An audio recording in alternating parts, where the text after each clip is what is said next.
Hey, welcome to Progress and Perfection, a recovery-themed, Christian-flavored daily reflection. Find more info and subscribe to the daily newsletter at progressandperfection.com. Whoever keeps his commandments abides in God, and God in him. And by this we know that he abides in us, by the Spirit whom he has given us. 1 John 3:24.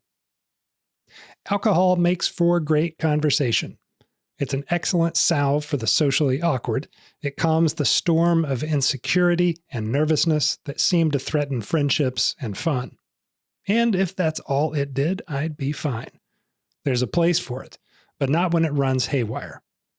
In the new light of sobriety, I remember early days of a raw fear, not of relapse, but of confronting the world unmasked, of walking into the light with nothing to hide behind.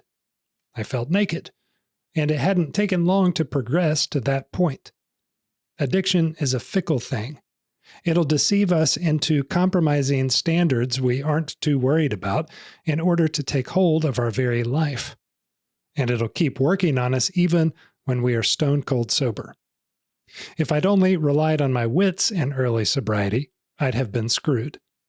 They were dull and unpracticed. And at the first mishap, my ego was so fragile I would have drunk just to retreat from the hint of social reprisal. Everything felt awkward again. It was like I was back in middle school. Granted, I wasn't too many years removed from those years, but I kept hoping that fitting in would just happen at some point. There are no free lunches, though. During my addiction, I put in the reps to do what it took to find satisfaction. It was the wrong path, but I willingly followed it and kept putting one foot in front of the other. I must do the same in sobriety.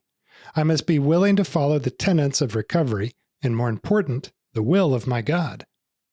This entails reintroduction to the awkwardness I was fleeing from, not because I'm consigned to be uncomfortable, but because I'm commanded to walk through difficulty and to grow in stature through perseverance and faith.